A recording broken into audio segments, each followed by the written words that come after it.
Hola, buenas tardes. Espero que me recuerden y espero también que estén muy bien en su casita, en compañía de sus familiares.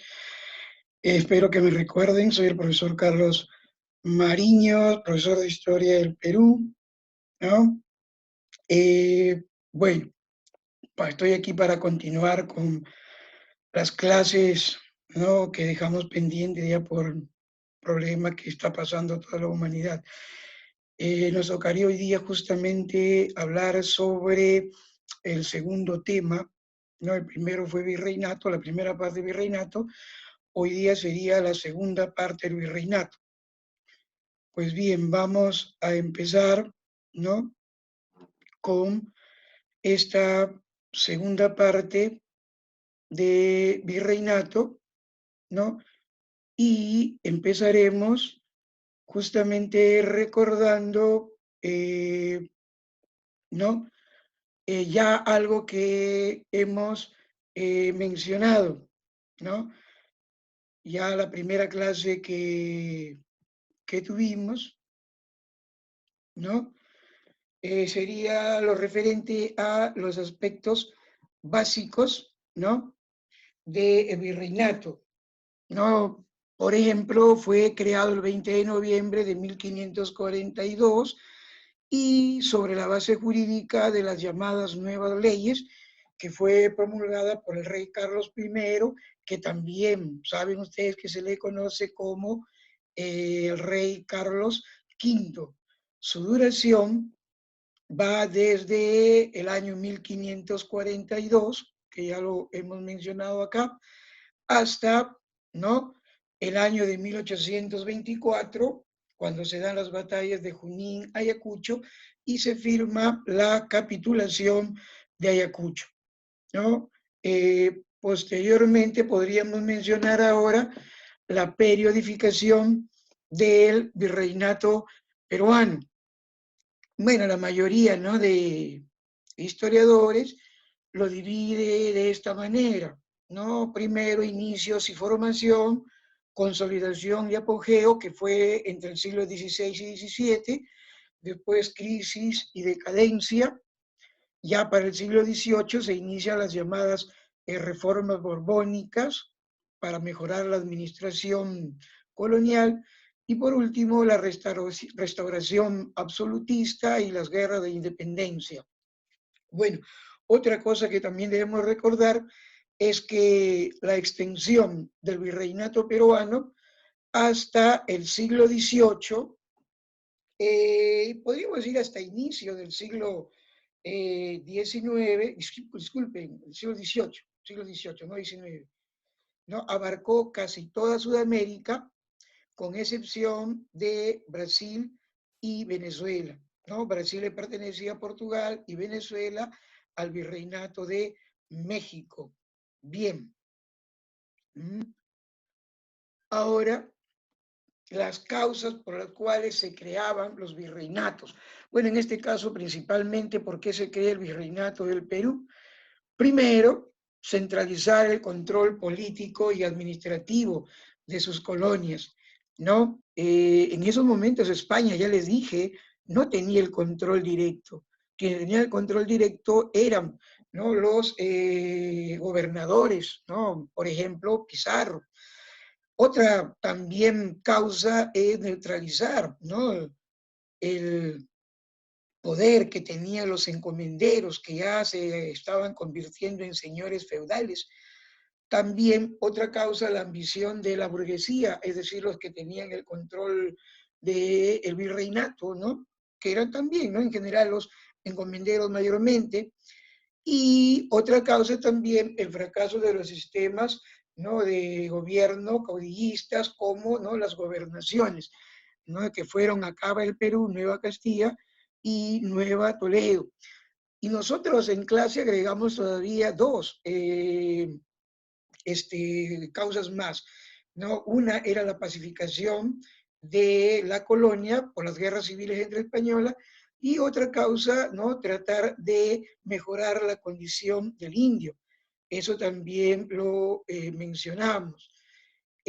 Acá podríamos observar los territorios coloniales, ¿no? En los diferentes momentos de su evolución. Acá tenemos, por ejemplo, el siglo XVI, ¿no?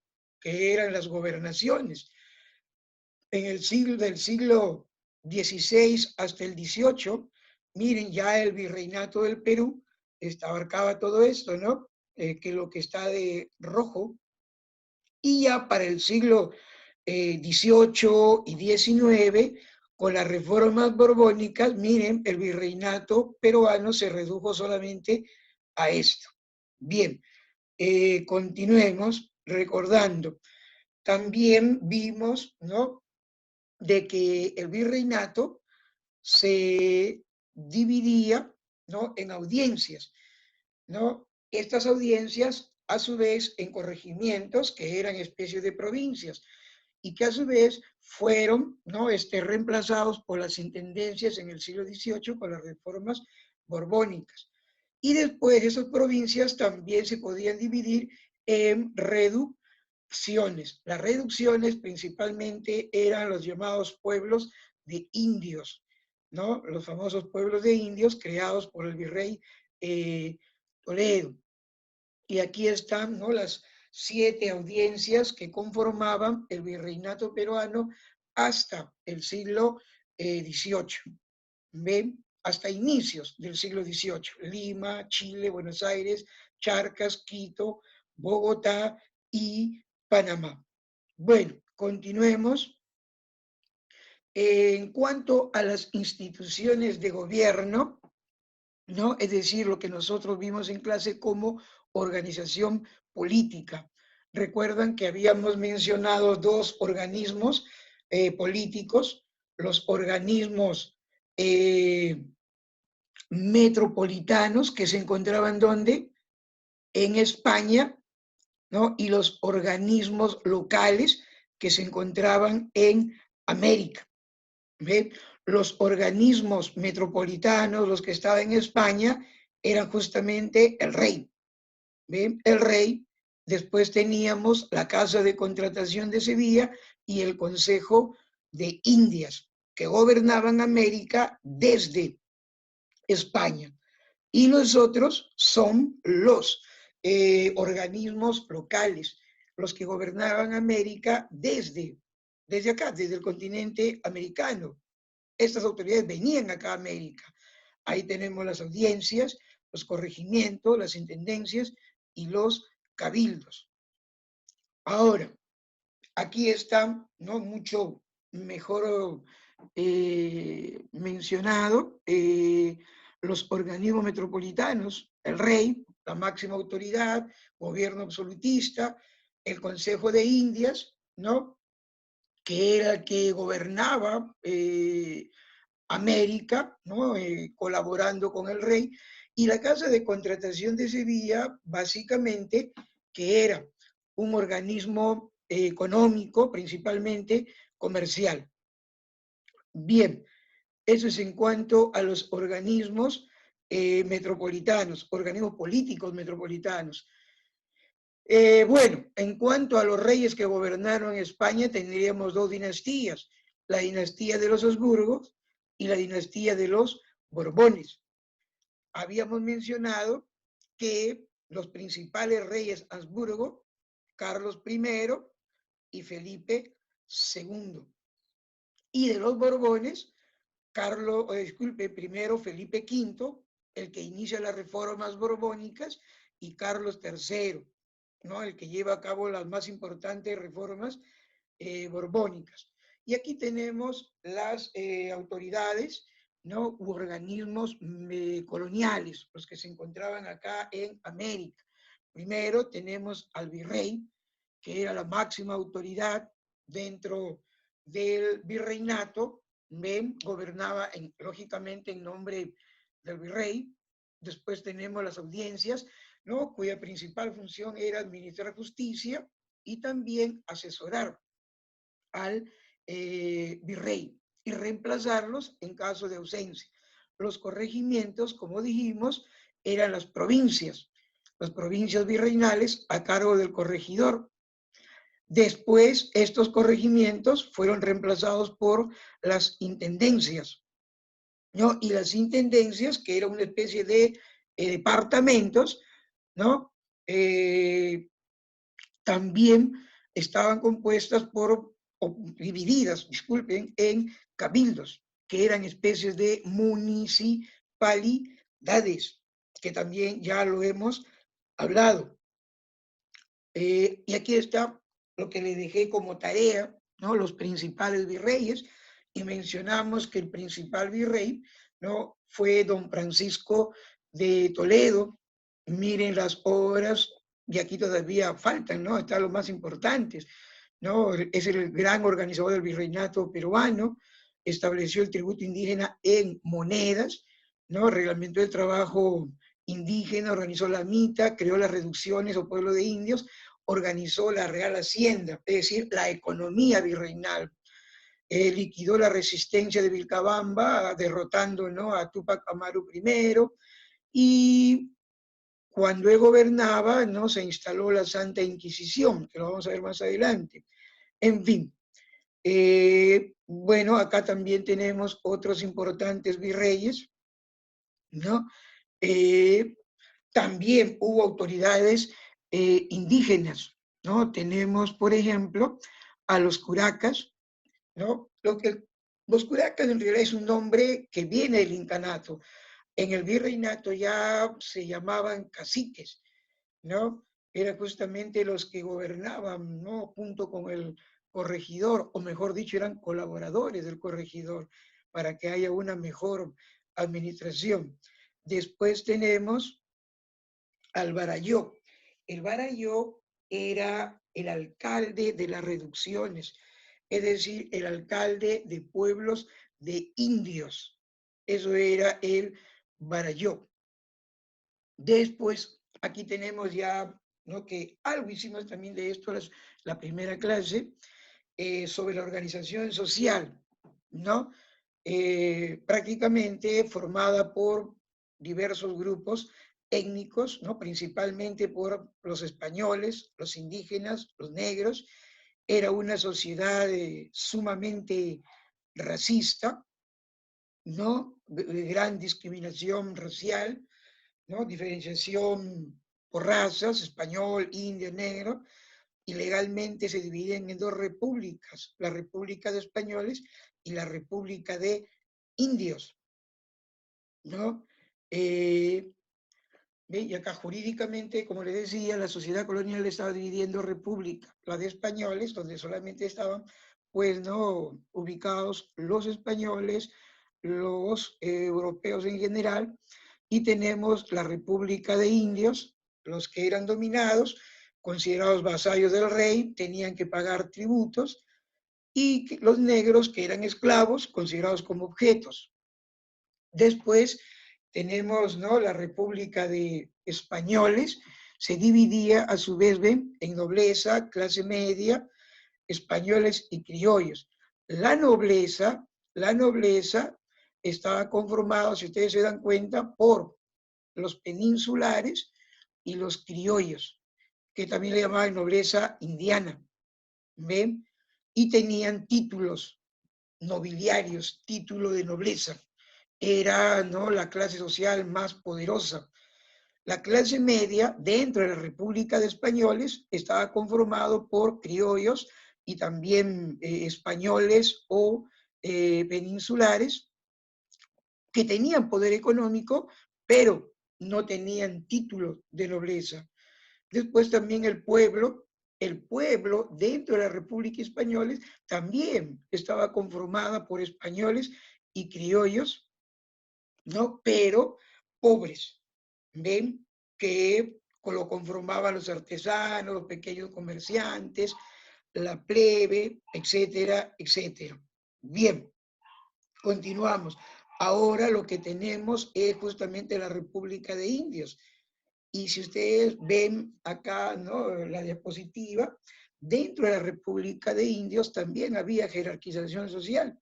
Tenemos la nobleza india y los indios del común, los indios del pueblo. La nobleza india o la nobleza indígena estaba conformada por el cacique, el barayó, ¿no? Que ya lo hemos mencionado, y los indios del común eran los indios del pueblo, también llamados indios de cédula, eran los que pagaban el tributo, ¿no es cierto? Bien. Y aquí tenemos ya la organización en general, donde están incluidos tanto la República de Indios como la República de Españoles. Si ustedes se dan cuenta, la clase alta, ven, solamente blancos, españoles o criollos, ven, la clase media también por españoles, criollos, pero aquí se agrega la nobleza indígena, los barayó, ¿no? Los caciques, ¿no? Les faltaba tener, ¿no? Para llegar a la clase alta y ser nobles, les faltaba pues los títulos de nobleza. Y en el pueblo, fíjese, están españoles pobres, están mestizos, indios del común, ¿no? Y también los negros libertos, ¿no? Las castas, que eran los cruces raciales. Y por último, si ustedes se dan cuenta, están los esclavos. Bien, continuamos. Bueno, acá tenemos las clases marginales, los que estaban fuera de estas dos repúblicas, ¿no? Marginados fuera de estas repúblicas. Tenemos los mestizos, que era el cruce de un español con una india, y los negros, que estaban en condición de esclavos. Y dentro de los negros tenemos el negro ladino, que era el que ya no se había adaptado a, ¿qué le digo?, al mundo occidental, ya sabían hablar español. Los negros bozales eran los recién llegados, los que todavía no aprendían el español. Y los negros y marrones eran los negros rebeldes, los que escapaban, no aceptaban su condición de esclavos, ¿no? Las castas, como le decía hace un momento, era el mestizaje, el cruce racial. Por ejemplo, el blanco con una india da un mestizo, el blanco con negro un mulato, el negro con indio, el zambo. ¿Ven? Después tenemos la economía en el virreinato, que también es uno quizás de los principales temas que tenemos que tocar ahora. Tenemos primero, ¿no?, las características, el proteccionismo, intervencionismo, mercantilismo y el monopolio comercial, que también lo llaman exclusivismo. En cuanto al proteccionismo y al intervencionismo, es cuando España, la corona española, ¿no?, intervenía en la economía de sus colonias, ¿no? Para tratar justamente de tener un control directo sobre la producción y con ello lograr ¿no?, proteger la economía española, la producción española, no la producción o economía de sus colonias. Una característica importante de la economía virreinal es el mercantilismo. El mercantilismo, muchachos, es una doctrina económica que pregona que un país es rico, es poderoso cuando acumula metales preciosos, cuando acumula riquezas. Y la otra característica que lo habíamos mencionado, el monopolio comercial, que les dije que en realidad su nombre genérico era el exclusivismo, porque era un comercio exclusivo, como lo dice ahí en la diapositiva, un comercio exclusivo entre España y sus colonias. Las colonias solamente podían comprar y vender a España, ni siquiera podían comercializar entre ellos.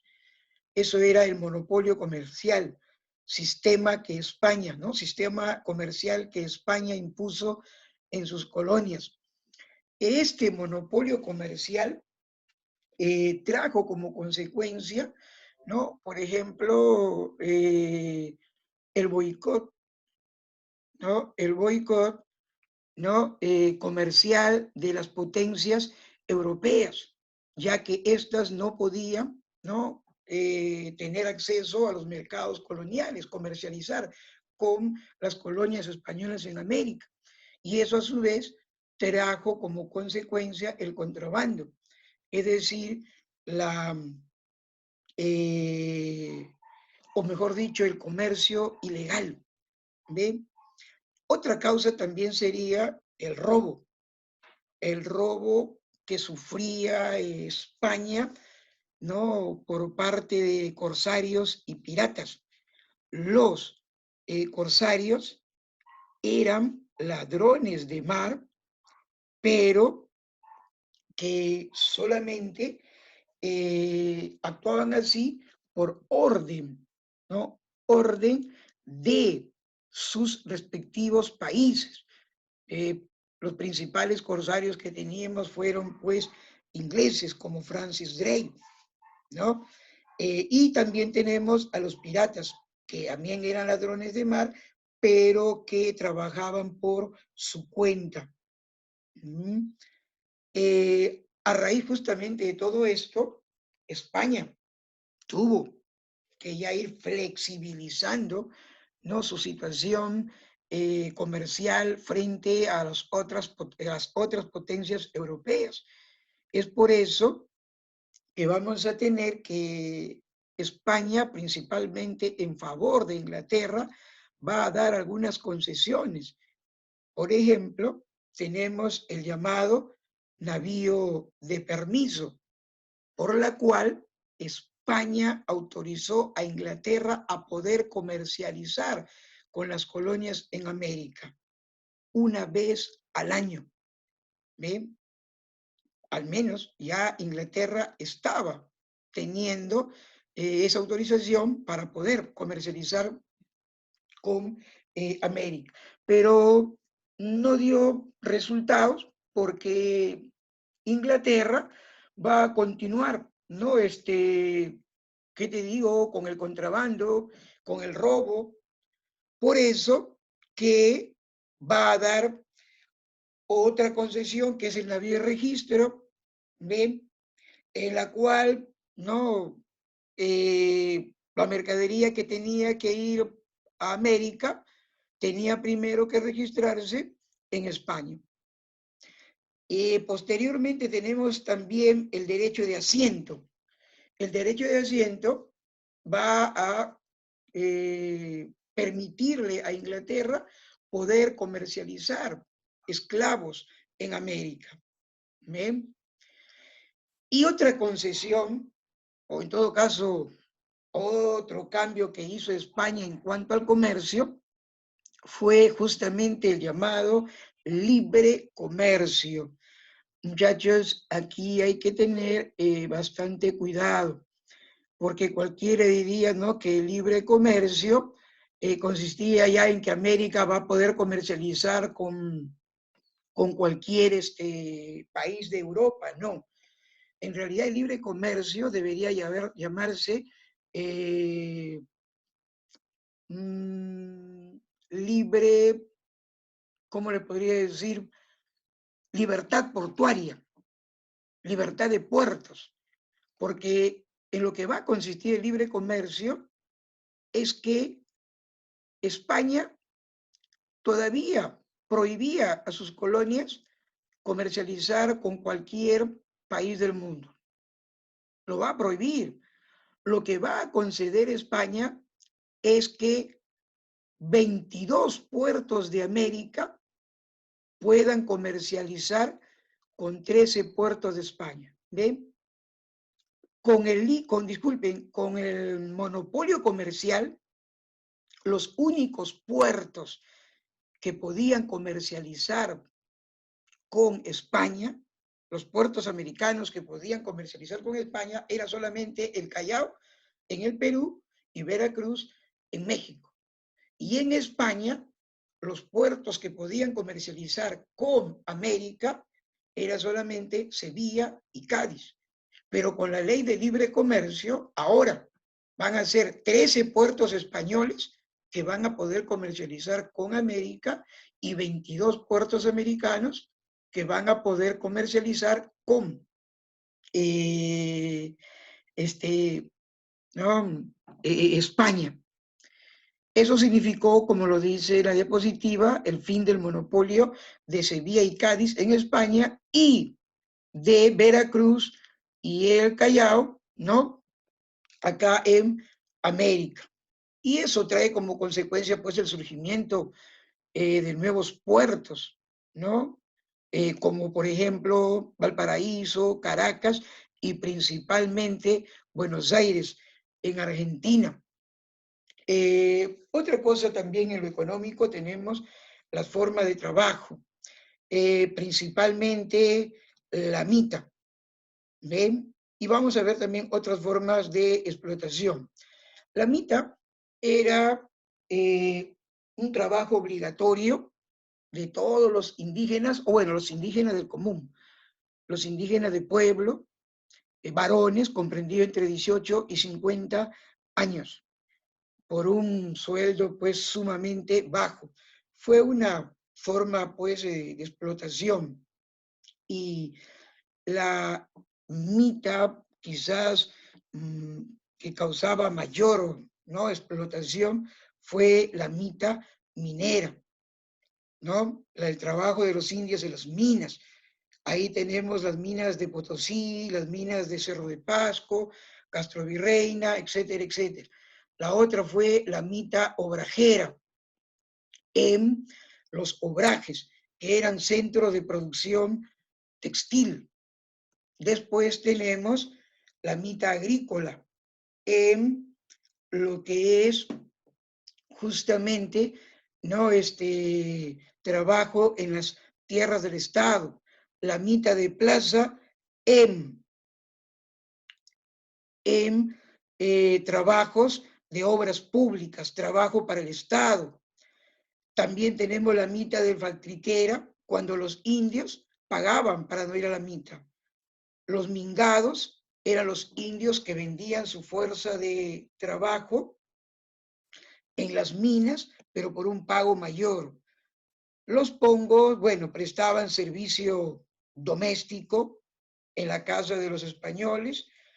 Los michis o aguatiris, ¿no?, eran niños que hacían diversas clases de trabajo para las autoridades y los sacerdotes.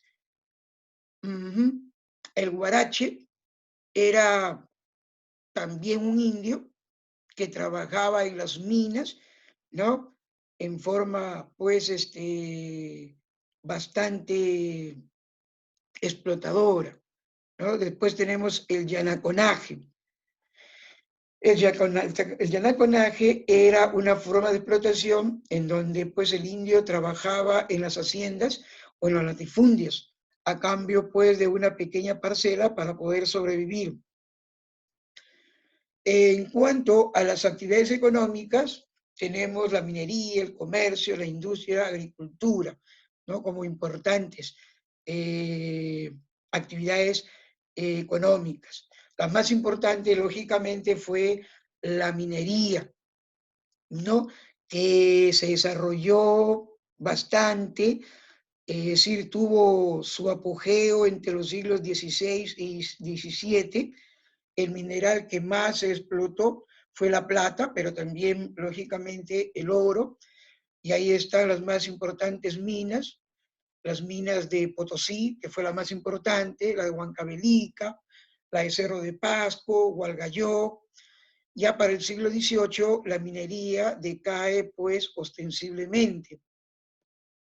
El comercio, ¿no?, fue también una importante actividad económica que ya les expliqué, que estaba pues justamente representado por el monopolio comercial, donde las colonias solamente podían comercializar con España.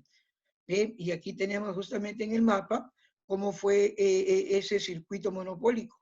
¿Bien?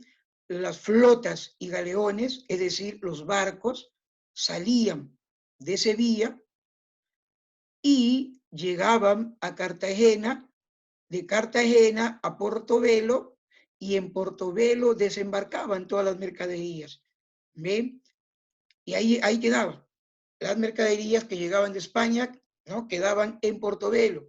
Y acá en Lima, ¿no?, el Tribunal del Consulado principal organismo mercantil, organizaba la Armada del Sur, conjunto de barcos que llevaban la mercadería hasta Panamá, y de Panamá esa mercadería era trasladado a Portobelo, y en Portobelo se llevaba a cabo el intercambio comercial, y con ello se cumplía el monopolio comercial. ¿Ven?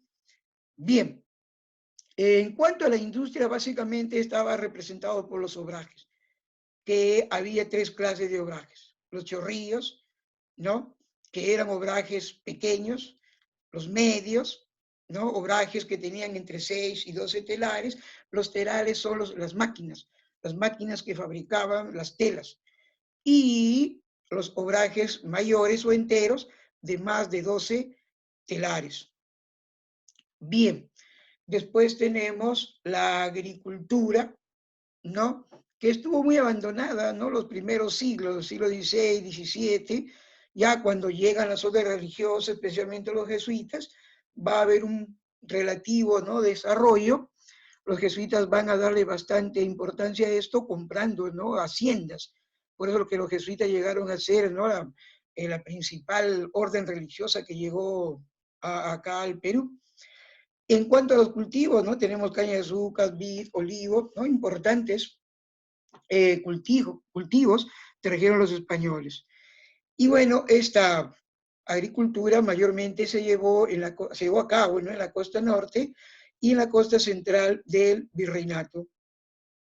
Eh, en cuanto a los tributos, ¿no?, tributos para el Estado, tenemos, por ejemplo, el tributo indígena, ¿no?, que era el tributo que pagaban los indios por ser vasallo del rey de España; el quinto real, la quinta parte de la producción minera, era para el rey; el almojarifazgo era el impuesto al comercio exterior, importación, exportación; la alcabala era el impuesto por compra y ventas en general, era algo así como el IGB actual; la medianata era el pago que hacían los altos funcionarios públicos; las averías se pagaba por la protección de los barcos y puertos; también las importaciones de esclavos. En fin, esos eran los más importantes impuestos. Bueno, hemos visto básicamente, ¿no?, lo que era pues la sociedad y la economía virreinal, ¿no es cierto? Eh, Eso sería, ¿no?, todo por hoy. Ya la próxima continuaremos con los siguientes temas. Entonces, acá me despido y espero, pues, ¿no?, que hayan entendido esta clase. Nos vemos, muchachos. Cuídense.